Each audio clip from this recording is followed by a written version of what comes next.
Hi, good evening, everyone. I'm Dr. Kamal Sharma. I welcome you all on behalf of CardioCon 2021.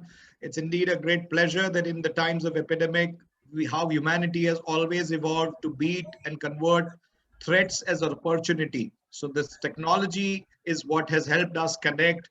Uh, to a surprise, I was not knowing that this epidemic is going to give me a bigger platform, actually have a bigger reach, have more speakers, more connectivity across the globe, not just across India. So it's a pleasure to have the first bout that we start, which is on valvular heart disease, and we have giants here speaking about it. Let me first invite the moderators, Dr. Sunil Karna, Dr. Kiran Prajapati, and Dr. Kapil Veerparia from Karamsad, Ahmedabad, and Rajkot, respectively. They shall be introducing the chairpersons, and then the chairpersons will be introducing the case, and then we'll have the two speakers. Over to the moderators, please. Dr. Sunil, you can go ahead and introduce the chairperson.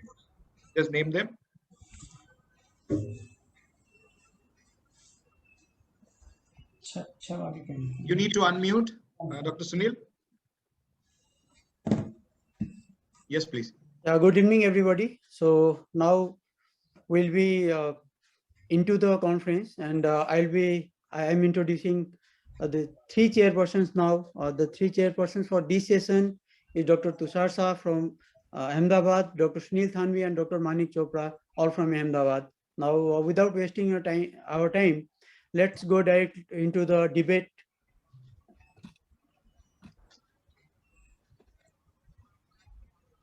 Yes.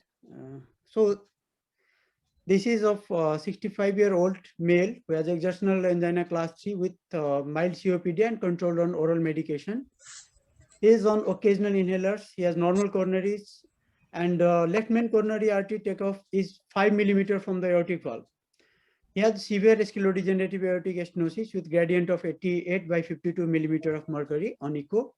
His STS score is 5, that makes him an intermediate risk for surgery, and he has a suitable lower limb CT that is required for TAVR. Now we'll be discussing the management strategies, whether to go for TAVR or SAVR, and I will request our speakers to put points in their favor, whether to go for TAVR or SAVR.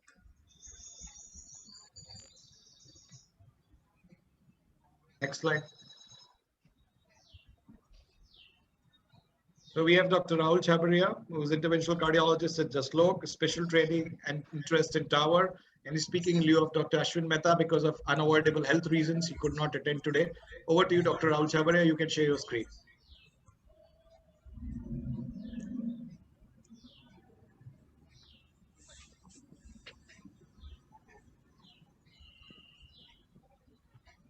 Good evening, everybody.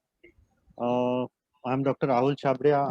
I'm with team of Dr. Ashwin Mehta at Jaslok Hospital in Mumbai. Because of some personal reasons, he could not attend, so I am presenting on his behalf. So we have got I'll go to the case directly. So we got a 65-year-old gentleman who has got severe aortic stenosis, and there are a few important things. He has got COPD, which is labeled as mild, and overall STS risk score system is considered as 5, which comes into an intermediate risk group for anesthesia for the surgery. So let's see, he has got classical angina class 3 symptoms. So on an average, his lifespan would be around 5 years. That's an average survival of a severe aortic stenosis with symptoms of angina. So he has got, based on the 2D echo and symptoms, he has got a severe aortic stenosis.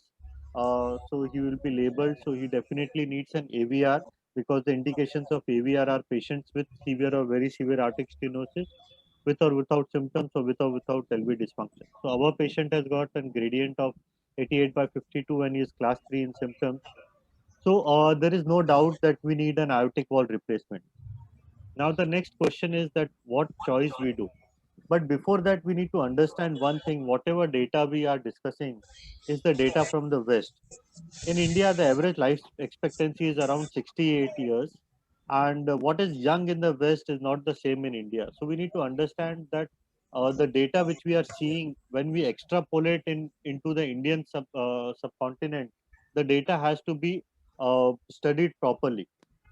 So what are the various options of treatment for a patient with aortic stenosis? Either they go for a surgical AVR or a transcatheter AVR or a palliative, which is out of question.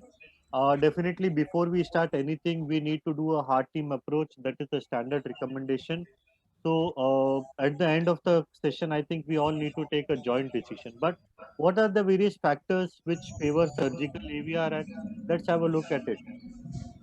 So another cardiac surgery. So suppose the patient is due for some mitral valve surgery also in the same sitting, or he requires a CABG surgery also. He is a young gentleman. There are anatomical features like adverse aortic root, low coronary ostia, severe LVOT calcification, and severe calcified bicuspid valve. What are the things which favor TAVI? Age more than 65, transfemoral approaches are good. The risk factors of STS score more than 4, frail patients who are frail and difficult to uh, uh, uh, have means recovery after the surgery might be difficult. They have prior mediastinal irradiation in any form, or they are cirrhotic, because one thing is that cirrhotic changes are not encountered or calculated in the STS risk scoring system and females. So just a brief about history of tower. The first tower was done by Dr. Alan Krieger in 2002, and just to your notice that this patient was done had a life expectancy of only 24 hours. So that was done only for prohibitive cases earlier. Then came the high risk patient, very high risk patient, high risk patient, and then the intermediate risk patient. So I'll just brief you some couple of slides on the data on the intermediate risk patient. That's our patient, what we are talking about. So the STS risk score is 5, and we have two major trials: the Partner 2A trial and the CERT-AVI trial. So this was the Partner 2A trial, which was published in 2016. And if you see overall, there is no major difference in both the groups, but in the MACE rates. But in terms of benefits with TAVI, we had lower risk of bleeding events, lower risk of acute kidney injuries, lower risk of new onset atrial fibrillation, more rapid early recovery, and shorter duration of stay in the ICU and the hospital. This was another trial called the CERT-AVI trial, and this was published in 2017. Similar results, but one more important thing in the results which we need to understand is, so regarding the durability of the wall, this was a 2-year data, and if you can see between the TAVI and the surgical AVR, the average aortic wall area was better in TAVI, and the mean gradients were also less in TAVI. So in this, we can understand that the durability of the wall was also good. Now, whenever we talk about TAVI, the main thing which comes to our mind is about the cost. So it is not the one-time cost which we are talking about. We should think about the cost. The stroke risk are high, the post of care, and all those things. So this was based on this trial. There was a presentation in PCT which showed, in fact, in long-term data, if you see 1 year cost, the overall cost of surgical AVR is little more than the transcatheter aortic wall replacement, and this was statistically calculated and was significant. So one important thing which has been mentioned in our case was about the low coronary heights. The takeoff of left main is mentioned as 5 mm above the about the aortic wall. So definitely we need to be careful in this situation, but we need to understand other parameters also. Mainly, most important parameter would be the coronary sinus. If there is a wide coronary sinus, then we can go ahead with that. But however, the left main protection through a stent in advance is the desired strategy in this particular case. Now, I would brief the differences between tower and tower based on the data which is recently presented in 2019. So we can all understand that what are the major differences and how do we choose in intermediate and high risk. And trust me, this data is mainly for the low risk, not only for the intermediate and high risk. So strokes at 30 days was 0.6% in tower versus 2.4% in tower. The new onset atrial fibrillation is 5% versus 39%. Death or low quality of life scoring at 30 days was 4% in TAVR versus 30% in SAVR. Death or disabling stroke at 1 year was 1% versus 3%. Mild PVL was high in the TAVI group as compared to the SAVI group, but moderate to severe PVL was equal in both the groups. Length of stay was shorter in the TAVI group, and the permanent pacemaker was little high, around 6.5% versus 4% in the SAVI group. However, this difference is not statistically significant. And trust me, over time, we have seen that the rates of pacemaker implantation is coming down because of the modified implantation techniques. So my last slide is that in 2021, we have got TAVI, which is indicated mainly in the intermediate, high and inoperable risk. For low risk, still surgery is given as a class 1 indication versus TAVI, which is a class 2 indication. But in future, surgical AVR may be reserved only for complex patients who are not doable with TAVI, or they are planning to undergo some other surgery. Thank you. I would conclude my presentation here. Over to you, Dr.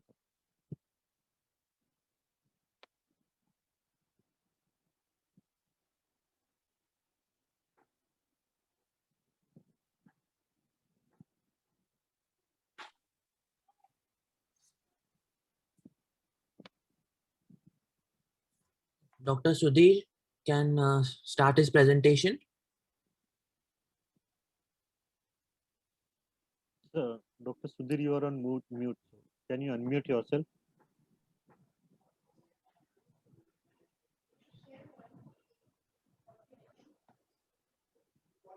Dr. Sudhir, you are on a mute mode. Can you unmute yourself, please? Yes, Dr. Sudhir. Yeah. Yeah, now you're audible. Yeah.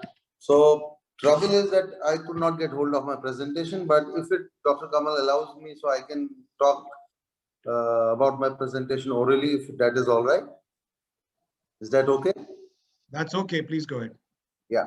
So first of all, I must congratulate Dr. Rahul for a very nice presentation, and he did not actually mix his words and put it very correctly, all the present facts. So, however, one thing which I could take away from his presentation was that for age, he said that we should not compare it with the West, but for the cost, he considered the West, which obviously is, I think, 10% of the medical or the healthcare costs are less than 10% of what they are in the West. So I will first of all start with the breakdown of this question.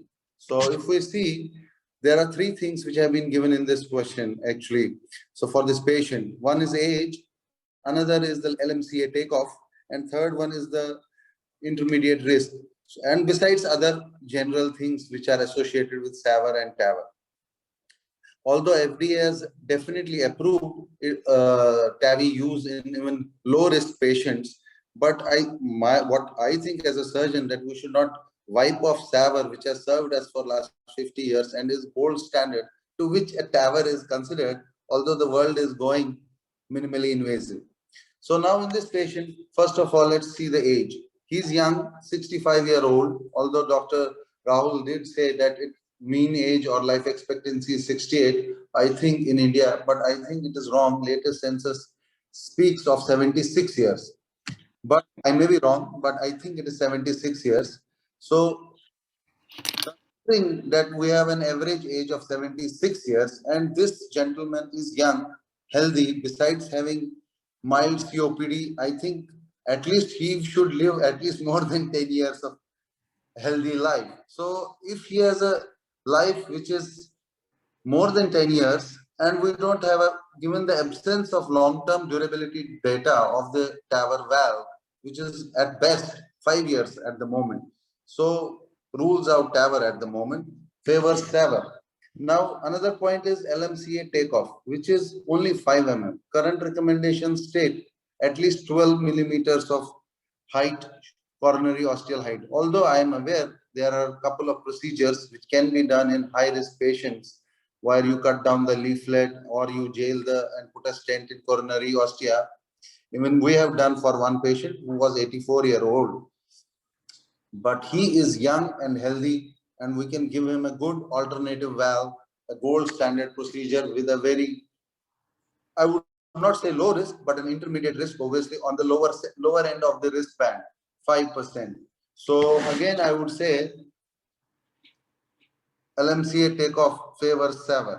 Now the intermediate risk is that current AHA guidelines do not speak specifically of the intermediate risk, but the intermediate risk is kind of a shared decision making between the cardiologist and the surgeon as to what this patient will be benefited best with. And as Dr. Rahul did speak of Partner 2A trial, which has recently published its 5-year results with the SAPIEN valve, but he forgot to mention that we have a higher mild AI, 3.3. We have a higher repeat hospitalization in 5 years' time, 3.3%, and we have a higher repeat aortic intervention rate, which is significantly high of 3.2% versus 0.8% in surgical TAVR. But I do agree there is a higher risk of bleeding, there is a higher risk of atrial fibrillation. All those things are there in surgery. But at the same time, partner trial at 5 years has shown that the death and stroke rate are no different whether it is TAVR or whether it is SAVR. However, we must consider at the same time that Partner 2 trial was the second generation valve. Now we are speaking of third generation TAVR valves. So maybe things will change in future, but at the moment, given his LMCA takeoff, given his good, healthy, young, healthy person, and given the high cost that the TAVR will put him back by. So I think a SAVR is a good option, and we have to consider one more thing, that all these trials have compared a conventional aortic valve replacement, not MICS AVR, which is a new thing since last 5 years, and there are a lot of observational studies which have shown that MICS AVR is much, much better when it comes to mortality and the morbidity compared to the conventional SAVR. And TAVR has never been compared to MICS AVR. So I think MICS AVR is a new golden thing in the surgeon's hand, and which would be probably in future more useful to our patients and give better results compared to the conventional SAVR. A lot of observational studies, and there is currently a trial also going on, which is last year, started only in 2019. So let's see what it brings on. So I conclude my talk with this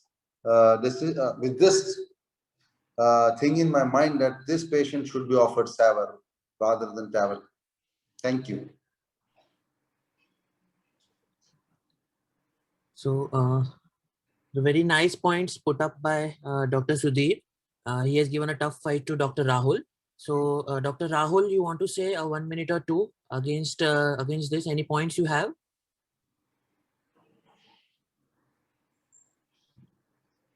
You are on mute mode. Please unmute. So hi. So as Dr. Sudhir told that there are new modes in SAVR. So similarly, there are new things in TAVR also. So like the new Evolute R wall has got a skirt around it. So whenever we talk about PVL, which is high, or the repeat aortic interventions, which is repeated mainly because of the aortic regurgitations, so the incidences might be much less. Second important difference, which was mostly talked about, was regarding the pacemaker rates, which I already explained that these are less.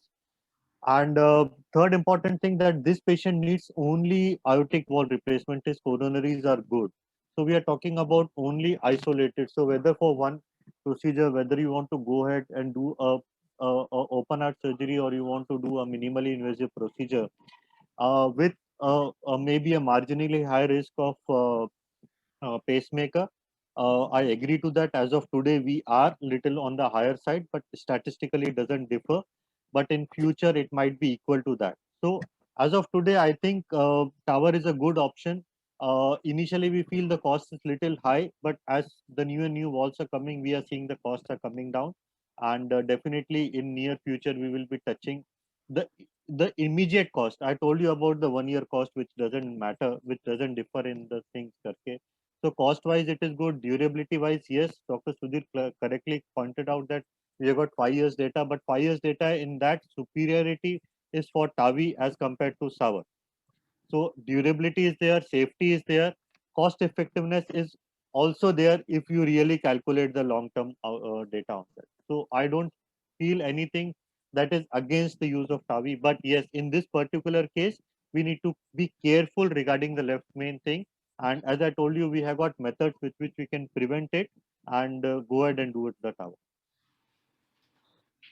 Thank you, Dr. Rahul. Now invite the chairpersons and the moderator to take forward the discussion. Dr. Tushar Shah, your views on this?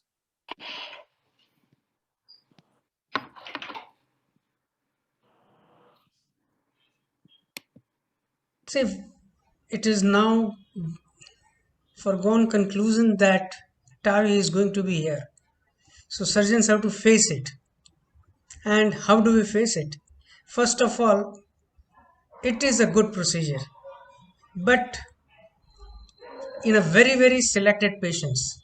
If somebody compared the number of patients of aortic stenosis needing surgery below the age of 65 versus above the 65, I'm sure there is a huge number of patients below 65. I do not know the figures, and for them TAVR is not recommended. And in a country where there are young patients needing aortic valve replacements, SAVR will still hold sway. Second, let us not forget that everything that we do in TAVR is with a biological valve, and biological valve has its own problems, and within next 10 years patient will need another procedure.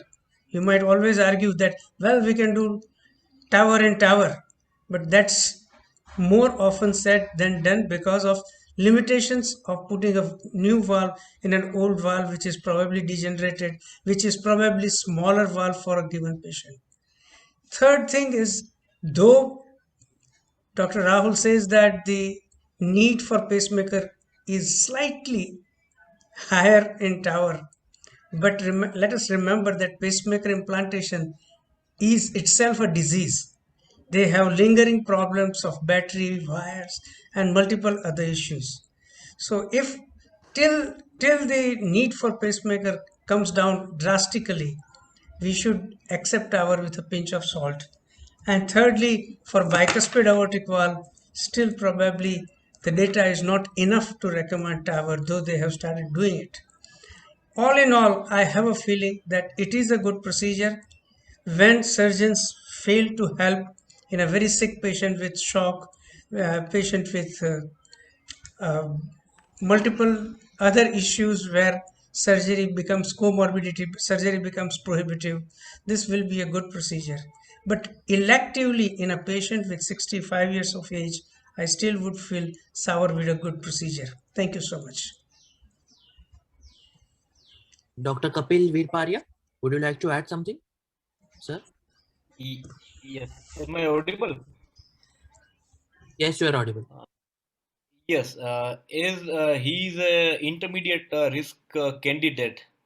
As for the guideline, the SAVR is a class 1 indication, while TAVR is class 2A indication. And particularly in this case, the 5 millimeter gap between LM origin and valve. But obviously, definitely in a low risk group, the TAVR is a class 1 indication and preferred over the SAVR. But as this case is an intermediate risk, in this case, both options are possible. Maybe the SAVR is a little bit age over TAVR in this particular case. In a high risk cases, the TAVR is not recommended. It's superior over the SAVR. Let us not confuse low risk patients with low age patients. Low age patients are largely different from low risk patient in several situations. So one should be very careful in understanding when they say low risk. It is not necessarily low age group patients. And whenever somebody says that it is gold standard, it means it is widely and safely applicable to huge majority of the candidates needing valve replacements. This is not the case with TAVR. It is not hugely applicable in most of the patients. It is applicable in some patients, some group of patients, and where they do an excellent job, where surgeons fail to deliver good results. But at the same time, it is little too much to say it is the gold standard. It is not. Have something to it. Like when we are comparing the valves between SAVR and TAVR, most of the time what is being done is to compare both the type of bioprosthetic valves. So it is one bioprosthetic which is percutaneously implanted is compared against another bioprosthetic. Now in this age group, I would think that any surgeon will be implanting a metal valve. At the age of 65, he is not beyond 70. He'll be implanting a metal valve most of the time. So the comparison is likely to differ. Second is with a 5 millimeter, though it's a length of the leaflet that also determines. So one is the sinus, Dr. Rahul already explained, and one is the length of the left coronary cusp. That is what is required. So not only the distance from the annulus, distance from the leaflet to the LMCA, but the length of the leaflet as well as the sinus size do determine. So the leaflet length has also to be checked, and the calcification and how much shortening will be there, because in sometimes some of the case report has shown even the delayed occlusion of left main after the TAVR procedure. So that though all those things should be kept in mind. At 65, most of the surgeons would prefer biological valve. Sudhir, do you agree with me? Yes, sir. Absolutely. I would definitely prefer a biological valve. And that Rahul, too, I have a question. Sure, sir. How often have surgeons, because of some reasons in future, explanted TAVR valve and implanted a SAVR valve, and in what were their situations? Any experience, personal experience? No, sir. We have done around 50 cases here at Jaslok with TAVI, and we haven't sent patients to the surgeon so far after the procedure. I'm telling. Yes, and what were the There are only patients who are electively sent for SAVR because of various reasons. what are the But, reasons? so basically, if the patient has got concomitant other illnesses, like they have to undergo a CABG or a mitral valve disease, and definitely in India as of today, the cost comes as a big factor when you speak in one go. So if I have to bear a cost immediately of a big lump sum amount, people tend to have an alternate choice being taken. But regarding the pacemaker rates, definitely they are coming down, as you told, sir. And I think it has drastically come down. If you see the initial trials, the pacemaker rates were as high as 20% with TAVI, which has come down to around 5 to 6% now, because the implantation is now becoming a bit more shallower. So the pacemaker rates are coming down, and definitely technically we are learning new things so that the pacemaker things comes down significantly. So that is there. But as of now, sir, there are cases in which if you have got significant problems related to the groin, or you got a major rupture of any vessels, that can be one indication which requires an emergency surgery. Second is an embolization of the wall, which can also occur, which can need another, which can be another indication for an immediate surgery. And there are case reports of sudden blockages of the coronaries, the left main, if they are not technically being prevented properly. But these patients are at very high risk, and one or two cases we had seen with some case presentations. Of course, there is not much of data. They had actually pulled out the wall again, and the coronaries were open again, because otherwise the patient collapses. There is no time that you can even send this patient for a surgery if the left main is gone. So these are few indications, I think, in which you need a backup surgery. We definitely still keep a surgical backup for all our patients, and this is similarly evolving of a angioplasty versus CABG, which has occurred over the last few decades, I think you would be knowing much better about this, that how the plasty has evolved and the bypass still has its own role. There are indications for both of them, and I think that would be the future of the aortic valve replacement as well, that there will be selected cases for both the groups. One of the valves in TAVI is probably harvested from equine pericardium. Am I right? Is SAPIEN is equine pericardium? Yes. Am I right? What is the world experience? What is the world Shall I continue? Hello?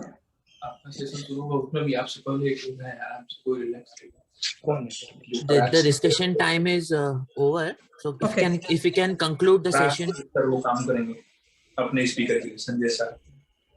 So I think we can have last comments from the chair. If Dr. Thanvi, Dr. Manik Chopra, Dr. Sunil, Dr. Kiran, Dr. Kapil, last comments. Dr. Tushar Bhai already has given a lot of insights into the topic. Too much.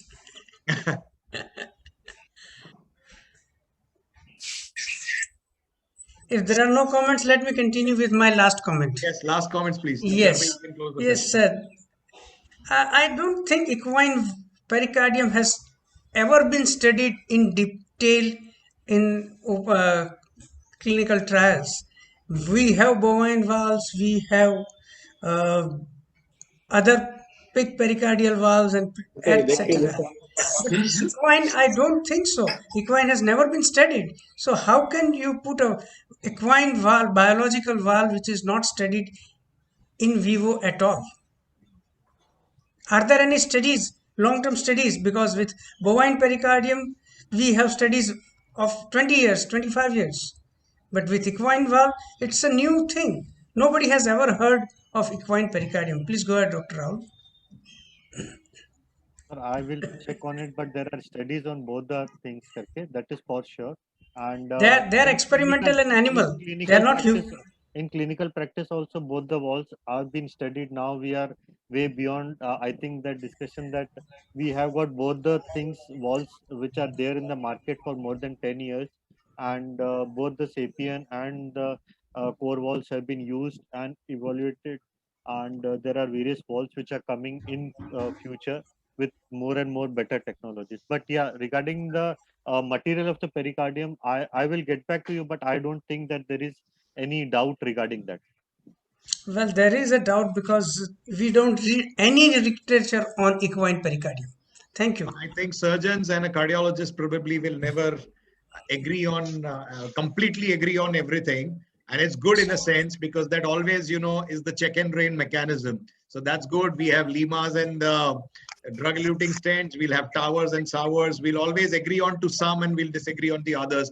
And I think we have get a good insight and learning points about the coronary, height of the from the ostium, kind of the valve, anatomies, advantages, long-term data, bovine valves, 10-year outcomes, low STS, intermediate STS. I think we've got very good, wonderful insight. I thank all the chairperson and the speakers. Thank you very much.